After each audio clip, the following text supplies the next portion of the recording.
প্রিয় শিক্ষার্থীরা, তোমরা সবাই কেমন আছো?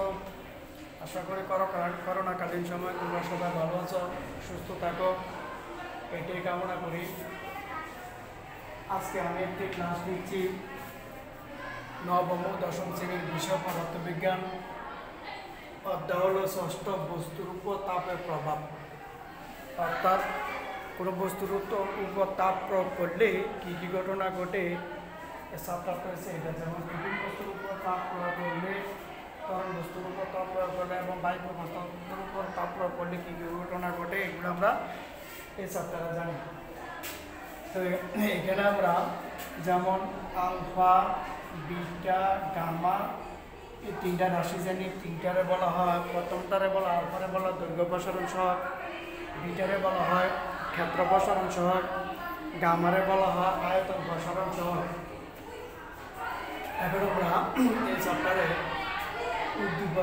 একটা উদ্দীপক লিখছি, যেমন 100 ডিগ্রি সেলসিয়াস তাপমাত্রায় 700 গ্রাম তামা 20 ডিগ্রি সেলসিয়াস তাপমাত্রায় 2 কেজি পানির মধ্যে ফেলে দেওয়া হলো। অর্থাৎ তাপমাত্রা ছিল পানির ক্ষেত্রে 100 ডিগ্রি সেলসিয়াস তাপমাত্রা তামা ছিল, আর 20 ডিগ্রি সেলসিয়াস তাপমাত্রা 2 কেজি পানির মধ্যে ফেলে দেওয়া হলো। 6 নম্বরে আছে কয়েক প্রশ্ন আছে এমন যে এবং তামার আপেক্ষিকতা আছে 400 joule kg inverse 1 kelvin inverse 1। কয়েক প্রশ্ন আছে আপেক্ষিক তাপ কাকে বলে। কয়েক প্রশ্ন তাপ ধারণ ক্ষমতা ও আপেক্ষিক তাপের মধ্যে সম্পর্ক বের করো। 10 নম্বরের মিশ্রণের তাপমাত্রা নির্ণয় করো। 10 নম্বর উদ্দীপকের মিশ্রণটি তাপের পরিমাপের মূলনীতি সমর্থন করে কিনা দেখাও। এখন আমরা আপেক্ষিক তাপ কাকে বলি। আপেক্ষিক তাপ হলো একক ভরের কোনো বস্তুর তাপমাত্রা 1 একক বাড়াতে যে পরিমাণ তাপের প্রয়োজন হয় তাকে ওই বস্তুর উপাদানের আপেক্ষিক তাপ বলে। আবার বলি, একক ভরের কোনো বস্তুর তাপমাত্রা 1 একক বাড়াতে যে পরিমাণ তাপের প্রয়োজন হয় তাকে ওই বস্তুর উপাদানের আপেক্ষিক তাপ বলে। এই আপেক্ষিক তাপের সাধারণত এস দ্বারা প্রকাশ করা হয়। আবার 6 নম্বরে আছে তাপ ধারণ ক্ষমতা আপেক্ষিক তাপের মধ্যে সম্পর্ক বের করো। যেমন প্রশ্ন, এর সমাধান। তাপ ধারণ ক্ষমতা আমরা জানি C/Q ডেল্টা থিটা, এই সূত্রটা আমরা জানি।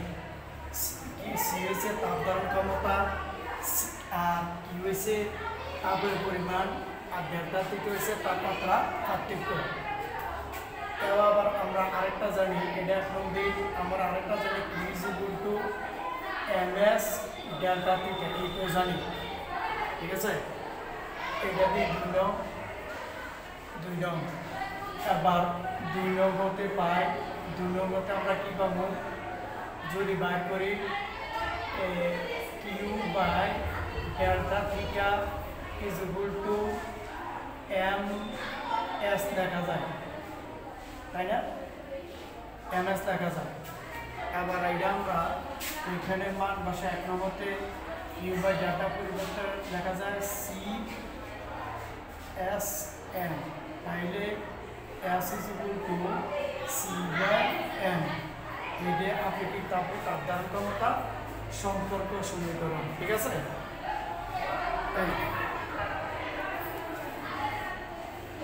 C = Sm, অর্থাৎ S হলো আপেক্ষিক তাপ, C হলো তাপ ধারণ ক্ষমতা, M হলো বস্তুর বল।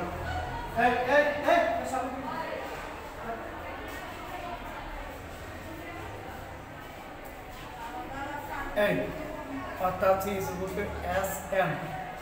এরপরে গেল এটা গয়ের প্রশ্ন আছে কি মিশ্রণের তাপমাত্রা কত। এখন আমরা বের করবো মিশ্রণের তাপমাত্রা কত। যেমন উদ্দীপকটা দেখো, 100 ডিগ্রি সেলসিয়াস তাপমাত্রা 700 গ্রাম তামা 20 ডিগ্রি সেলসিয়াস তাপমাত্রা 2 কেজি পানির মধ্যে মিশানো হলো। তাহলে তাপের পরিমাণটা হচ্ছে তাপমাত্রার পরিমাণ হচ্ছে তামার তাপমাত্রাটা বেশি আর পানির তাপমাত্রাটা কম। তাহলে আমরা লিখতে পারি, বইয়ের সমাধানে আমরা লিখতে পারি তামার ক্ষেত্রে, তাহলে লিখতে হবে দড়ি মিশ্রণের তাপমাত্রা মিশ্রণের তাপমাত্রা সমান থিটা ডিগ্রি। এখন তামার ক্ষেত্রে লিখতে পারি θ1 সমান আছে 100 ডিগ্রি সেলসিয়াস, আর তামার ভর আছে M1 ধরি 700 গ্রাম, গ্রামের কেজিতে নিলে 0.7 কেজি। এরপরে পানির তামার আপেক্ষিক তাপ আছে ধরি S1 সমান আছে 400 joule kg inverse 1 kelvin inverse 1। এবার পানির ক্ষেত্রে লিখতে পারি পানির ক্ষেত্রে θ2 সমান লিখতে পারি 20 ডিগ্রি সেলসিয়াস, আর M2 লিখতে পারি পানির ভর আছে 2 কেজি। পানির আপেক্ষিক তাপ আমরা জানি S2 সমান 1000 joule kg inverse 1 kelvin inverse 1, এটা আমরা জানি। এখন যদি তামার মধ্যে পানিটা ফেলা হয় তাহলে তামা অবশ্যই তাপ বর্জন করবে আর পানিটা গ্রহণ করবে। তাহলে লিখতে পারি তামা কর্তৃক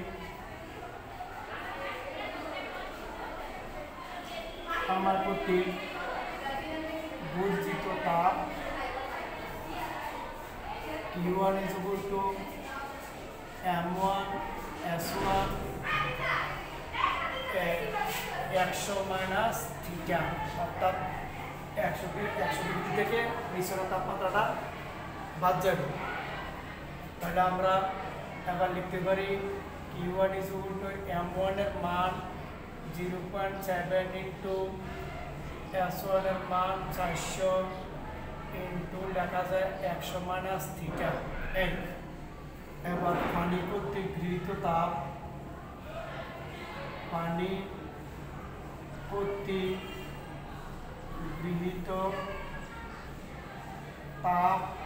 অর্থাৎ পানিটা তাপ কি করবে গ্রহণ করবে, কারণ পানির তাপমাত্রা আছে 20 ডিগ্রি আর তামার তাপমাত্রা ছিল 100 ডিগ্রি। তাহলে লিখতে পারি Q2 = M2 S2 theta minus 20 degree. তাহলে আমরা মান বসাই, M2 এর মান 2, S2 এর মান 1000 আর থিটা মাইনাস 20 ডিগ্রি। এখন ক্যালোরির মূলনীতি অনুসারে পুরো মিশ্রণে যে পরিমাণ তাপ গ্রহণ করে ঠিক একই পরিমাণ তাপ বর্জন করে, যে পরিমাণ তাপ বর্জন করবে কোনো বস্তু ঠিক সেই পরিমাণ তাপ গ্রহণ করবে। তাহলে দেখতে পারি ক্যালোরির মূলনীতি অনুসারে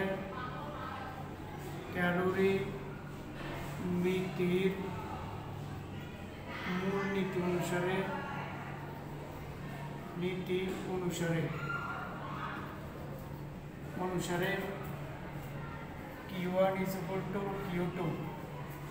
এবার Q1 এর মান 0.7 ইন্টু 400 100 মাইনাস থিটা সমান আর 2 ইন্টু 1000 থিটা মাইনাস 20। তাহলে আমরা উভয় দিকে থেকে বাদ দিলে বা 0.7 ইন্টু 4 100 মাইনাস থিটা = 0 বাদ দিলে 2 ইন্টু 10 থিটা মাইনাস 20। এবার আবার বাদ দিলে থাকে 0.2 ইন্টু 100 মাইনাস থিটা সমান থাকে কত 10 ইন্টু থিটা মাইনাস 20। এখন আমরা যদি এটাও বাদ দিই অর্থাৎ উভয় দিকে 2 দ্বারা ভাগ করছে, এখন আবার 2 দ্বারা ভাগ করলে থাকে এটা ইন্টু 5, এখানে থাকে কত 5। এবার আমরা এটা হিসাব করে নিই, অর্থাৎ 0.7 ইন্টু 100 সমান হইতেছে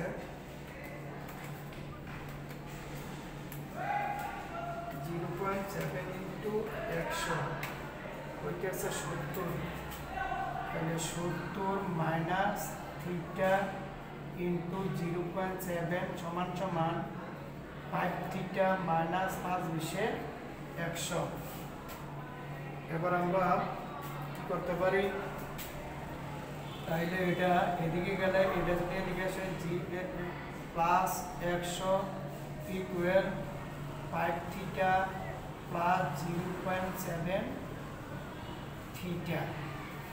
তাহলে এটা সুতরাং থিটার মান হইতেছে theta is equal to 170 divided by 5.7 equal হইতেছে 170 ডিভাইড বাই 5.7 ইকুয়াল হইতেছে 29.82 ডিগ্রি সেলসিয়াস, অর্থাৎ মিশ্রণের তাপমাত্রা।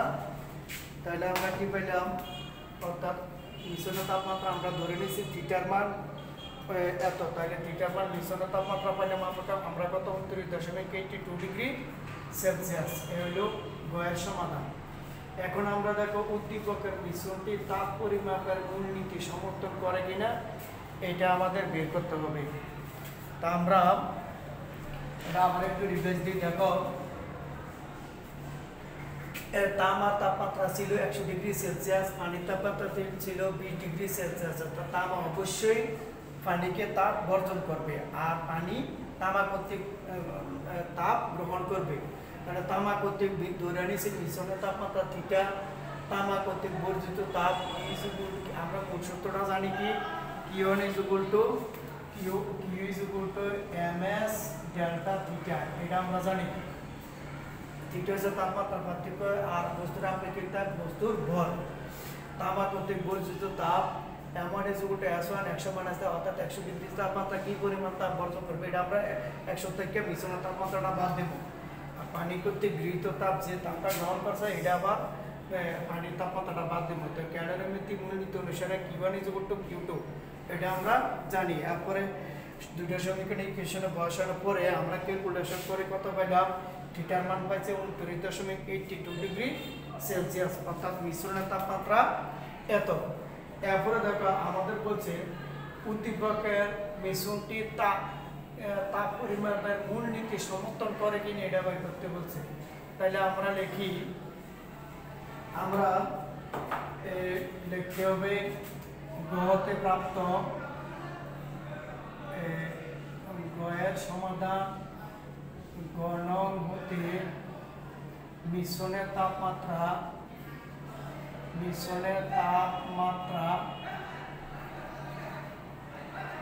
থিটা পাইছি কত, থিটা পাইছি 29.82 ডিগ্রি সেলসিয়াস। এখন তামা কর্তৃক পানি তাপমাত্রা তাপ বর্জন করতে, তাহলে লিখতে পারি তামা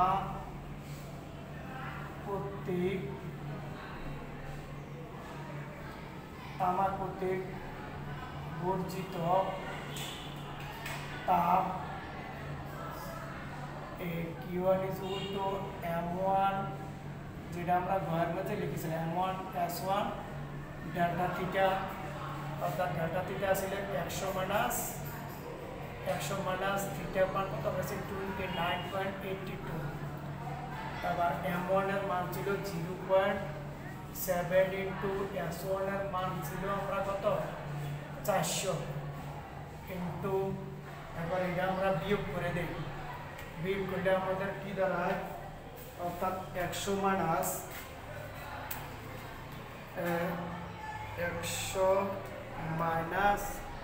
29.82 সমান হইতেছে 70.18। আবার যদি এটা আমরা গুণ করে দেই 70.18 ইন্টু 400 ইন্টু 0.7 ইকুয়াল টু হইতেছে 19,650.4 জুল। এটা হচ্ছে তামা কর্তৃক বর্জিত তাপ, ঠিক আছে। এবার যে তাপটা তামা বর্জন করছে সেই তাপটা কে গ্রহণ করবো? পানি গ্রহণ করবে। দেখি পানি কর্তৃক বর্জিত তাপ কত আসে। পানি কর্তৃক গৃহীত তাপ তাহলে লিখতে পারি আবার পানি কর্তৃক গৃহীত তাপ U2 is equal to M2 S2 20 minus theta